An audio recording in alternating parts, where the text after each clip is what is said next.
Hello, my dear student. How are you? Today I will teach you about the poem Rugel's Winter. And the poem on the page 28 is about this painting, Hunters in the Snow. And this is by the famous 16th century Dutch Flemish painter Peter Bruegels. Okay, यानी कि ये poem जो है 19th century के जो Dutch थे, ठीक है, डच जिनका नाम था फ्लेमिश पेंटर थे एक, और उनका नाम था पीटर ब्रिजल्स था. ठीक है, उन्होंने जो है इस पोएम को जो है लिखा था और कंपोज किया था. और ये पोएम जो है, जो यहाँ पर इमेज दिखाई दे रहा है, इसी इमेज के थ्रू देख करके जो है इस पोएम को कंपोज किया गया है. इसमें डिस्क्राइब किया गया है कि पोएम में कौन कौन सी चीज़ें हैं जानने लायक, ठीक है, कैसे उसको एक्सप्रेस किया गया है और क्या चीज़ पेंटर यहाँ पर क्या चीज़ दिखाना चाहता है, उन सभी चीज़ों को जो है यहाँ पर 1 by 1 लाइन करके जो है एक्सप्लेन किया गया है. ठीक है, तो before the starting the poem मैं आप लोगों को कुछ इसमें जो हार्ड वर्ड्स है उस हार्ड वर्ड्स के बारे में बता देना चाहता हूँ.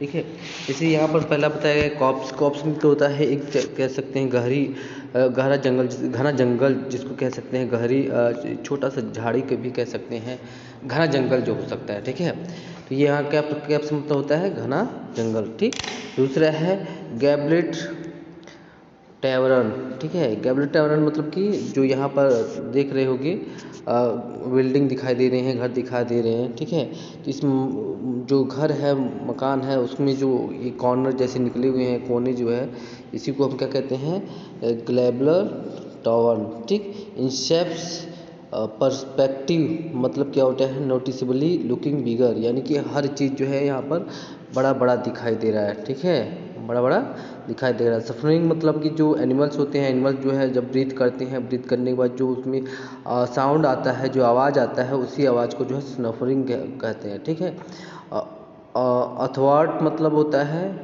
क्रॉस मतलब कि आर पार जाना या दिखाई देना. ठीक है, तो ये हो गया हमारा पोएम. तो चलिए शुरू करते हैं इस पोएम को, एक एक लाइन करके पढ़ते हैं और समझने की कोशिश करते हैं इस पोएम में जो है क्या क्या कहा गया है, क्या क्या समझाया गया है. तो ये पोएम जो है पिक से रिलेटेड है, यानी कि जो पेंटिंग की गई है उसी पेंटिंग को यहाँ पर एक्सप्लेन किया गया है, बाई पोएम कंपोज किया गया है. तो हम लोग जानेंगे कि ये क्या कहना चाह रहा है. सबसे पहले देख लो, jagged mountain peak and skies ice green. ठीक है, यानी कि जैग्ड माउंटेन मतलब कि आगे निकला हुआ भाग. ठीक है, माउंटेन का जो भाग है, ठीक है, वो आगे निकला हुआ है और ऊंचा है. पिक मतलब ऊंचा है. एंड स्काइज आइस ग्रीन जो आसमान है. ठीक है, यानी कि ये ज़मीन की बात कर रहा है. ठीक है, इसमें जो माउंटेन है, ठीक है, जो माउंटेन है वो माउंटेन क्या हुए हैं, आगे निकले हुए हैं, पिक की तरह निकले हुए हैं. और ये जो ज़मीन जो है, ठीक है, जो कि जैसे ज़मीन जो है कैसी दिखाई दे रही है, आइस मतलब ये बर्फ़ पड़ा हुआ है. ठीक है, दिखाई तो दे रहा होगा, बर्फ़ पड़ा हुआ है और बर्फ़ के साथ साथ यहाँ पर पेड़ पौधे हैं. तो इसकी वजह से ये जो है, ये इसका जो धरातल है, जो ज़मीन है, वो एकदम क्या हो गई है, बर्फ़ और हरा, यानी कि दोनों आइस ग्रीन की तरह दिख रही है. ठीक है, ये जिस ज़मीन की. Wall in the wild cold scene blow. ठीक है, जो वाल है, वाल मतलब कि जो जंगल है. ठीक है, जो वाल इन द वाइल्ड यानी कि जंगल की जो वाल है. ठीक है, जंगल के जो किनारे किनारे पेड़ पौधे लगे हुए जो वाल हैं, कोल्ड सीन ब्लो. ठीक, ये काफ़ी क्या है इसकी, ये एक सीन दिखाई दे रहे हैं. कैसी सीन दिखाई दे रहे हैं, एकदम ठंडा सीन दिखाई दे रहा है. ठंडा मतलब समझ रहे हो ना, एकदम जो है सर्दी का इलाका है, तो ऐसा सीन दिखाई दे रहा है. यहाँ पे जो चर्च है, जो फार्म है, खेती हैं, जो बेयर कॉप्स है, बेयर मतलब कि जो नंगे या खुले हुए जो कॉप्स हैं, यानी कि झाड़ियाँ हैं, जिसको जंगल कह सकते हैं, छोटे मोटे पेड़ हैं. जो समुद्र है, in freezing point of the winter snow, वो क्या हो गए हैं, वो पूरी तरह से फ्रीजिंग हो गए हैं, यानी कि जम गए हैं. Quite of the winter snow यानी कि जो सर्द ठंड की जो बर्फ़ हैं. ठीक है, ठंड की जो बर्फ़ हैं, उनसे ये सारी चीज़ें क्या हो गई हैं, ढक गई हैं. ठीक है, जम गई हैं. ठीक, where ink black shapes on the field in blots, जो ये हमारा फील्ड है. ठीक है, यहाँ पर थोड़ा साफ दिखाई नहीं दे रहा है, ये हमारा फील्ड है. ठीक, तो फील्ड में क्या हो रहा है कि वेयर इंक ब्लैक शेप्स, ये जैसे लग रहा है जो इंक ब्लैक है, जो इंसान वहाँ पर खड़े हुए हैं, तो ये ब्लैक शेप दिखाई दे रहा है. ठीक है, ब्लैक ऐसी शेप दिखाई दे रहा है. On the fields in the flood. ठीक है, और जो फील्ड है, ठीक है, वो जो फील्ड है उसमें ब्लैक ब्लैक शेप दिखाई दे रहा है, एक फ्लड की तरह से, एक बाढ़ की तरह से इकट्ठे हुए हैं। कर्लिंग, स्केटिंग एंड स्लाइडिंग, ठीक है, कर्लिंग मतलब कि घूमना फिरते हुए, ठीक है, स्केटिंग मतलब कि पैर में जो बांध करके जो है स्केटिंग किया जाता है, स्केटिंग करते हुए, और स्लाइडिंग मतलब कि उसमें सरक रहे हैं, ठीक है। ये फील्ड में क्या कर रहे हैं, ये सारे कर्तव्य वो लोग कर रहे हैं। कौन? जो यहाँ पर ब्लैक ब्लैक डॉट के रूप में दिखाई दे रहे हैं, यानी कि वो तो ह्यूमन बॉडी ही है, ठीक है, इंसान ही है, उसी इंसान को यहाँ पर बताया गया है, ठीक। टू लेफ्ट गैबलेट टारवेंस ए ब्लेज, ठीक है, टू लेफ्ट गैरवेज।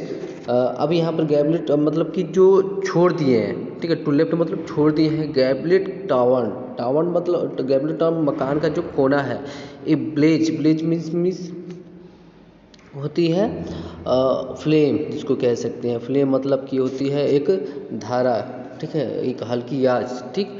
हल्की आँच के होने की वजह से जो है, जो छत के जो कॉर्नर है, जो टॉप छत के जो कॉर्नर बने हुए हैं, ठीक है, ये क्या छोड़ दिए हैं, उस बर्फ़ ने छोड़ दिए हैं। पीजेंट्स ए वाचिंग चाइल्ड, जो पीजेंट्स है, पीजेंट मतलब कि जो किसान है, ठीक है, किसान है, ए वाचिंग चाइल्ड यानी कि जो बच्चा देख रहा है, एंड लो, ठीक है, एंड लो मतलब सब देख रहे हैं, ठीक। मफल्ड म्यूट, मफल्ड मतलब कि ओढ़े हुए हैं, ठीक है, क्या ओढ़े हुए हैं, म्यूट में शांत हैं, एंड बीनीथ नेक्ड ट्रीज, ठीक है, जो बीनीथ यानी कि नीचे जो पेड़ है, जो वृक्ष है, उस खुले हुए वृक्ष के नीचे ये सब जो है क्या हुए हैं, शांत खड़े हुए हैं, ठीक है, ओढ़े हुए, कुछ ना कुछ ओढ़े हुए यहाँ पर फिगर पे दिखाई नहीं दे रहा है, ठीक है। ये फिगर थोड़ा छोटा हो गया है इसलिए इसमें दिखाई, यहाँ पर जो है लोग कंबल ओढ़े हुए, ठीक है, देख रहे हैं, उन सभी चीज़ों को देख रहे हैं। And to sharp perspective set a row, ठीक है, शार्प पर्सपेक्टिव मतलब कि नोटिसली लुकिंग बिगर, ठीक है, एक विस्तृत रूप में दिखाई दे रहा है, सेट ए रो, ठीक है, एक रो मतलब कि एक रो मतलब समझ रहे हो ना, हॉरिजॉन्टल एंड वर्टिकल करके रो बनाया जाता है, ठीक है, तो ये रो के रूप में एक रूप दिखाई दे रहा है, रो मतलब कि एक पंक्तिबद्धता दिखाई दे रही है। टर्ट्स हंट्समैन, किस चीज़ की प्रतिबद्धता दिखाई दे रही है, जो टर्ट्स हंट्समैन है, यानी कि जो पैदल चलने वाले शिकारी हैं, ठीक है। सिंस्टर मतलब कि जो होते हैं, सिंस्टर स्पीयर्स एसेंट, ठीक है, जो सिंस्टर स्पीयर्स होते हैं, ठीक है, जो सिंस्टर मतलब क्रूर लोग होते हैं, और स्पीयर्स में भाला लिए, एसेंस्ट मतलब कि झुके हुए हैं, ठीक है, जो पैदल शिकारी हैं, जो बुरे और भाला लिए हुए लोग हैं, ठीक है, और वो क्या हुए, झुक करके चल रहे हैं। डॉग्स स्नफरिंग, ठीक है, behind them in the snow, और जो डॉग है, ठीक है, डॉग क्या कर रहे हैं, स्नफरिंग यानी कि लंबी लंबी सांसें ले रहे हैं उनके पीछे की ओर, यानी कि आगे आगे वो लोग चल रहे हैं और उनके पीछे जो डॉग्स हैं वो क्या कर रहे हैं, स्नफिंग कर रहे हैं, ठीक। Behind them in A snow यानी कि पीछे की ओर, और बर्फ में, ठीक है, बर्फ में वो चल रहे हैं और स्नफिंग कर रहे हैं, लंबी लंबी सांसें ले रहे हैं, ठीक है। एंड एरो लाइक लीन, ठीक है, और क्या दिखाई दे रहा है, एरो लाइक, एरो लाइक मतलब कि तीर की तरह से, ठीक है। लीन मीन्स पतला, एथवर्ट द एयर, जो हवा है, ठीक है, जो हवा है, हवा क्या दिखाई दे रहा है, हवा तीर की तरह से पतला दिखाई दे रहा है, ठीक। जैसे हवा में नमी की होने के कारण जो है वो एकदम, जैसे ओस पड़ता है ना सुबह के समय में लटका रहता है हवा, वैसे ही वो सब दिखाई दे रहा है। अर्थवाट द एयर, ठीक है, हवा जो है आर पार दिखाई दे रहे हैं। Soup into the space, soup means झटका खाते हुए, ठीक है, और इनटू द स्पेस एक रो यानी कि जो कौवा है, ठीक है, कौवा पूरी स्पेस यानी कि ऊपर की तरफ कौवा जो है, जैसे तीर होता है ना हवा में चलता रहता है, वैसे ही वो कौवा जो है हवा में दूर से ही झटका खाता हुआ यानी कि लड़खड़ाता हुआ दिखाई दे रहा है, ठीक है। तो उम्मीद है ये पोयम समझ में आ गया होगा, और इस पोयम को लिखने वाले हैं हमारे वाल्टर डे ला मेयर, ठीक। तो ये पोयम जो है पिक के अनुसार ही इसको डिस्क्राइब किया गया है, एक्सप्लेन किया गया है। तो उम्मीद है ये पिक भी समझ में आ गई होगी और ये पोयम भी मैंने समझा दिया है, ठीक। और इस वीडियो देखने के बाद जो है इसे लाइक ज़रूर करिएगा और शेयर कर दीजिएगा ताकि ज़्यादा से ज़्यादा बच्चे इसको जान सकें।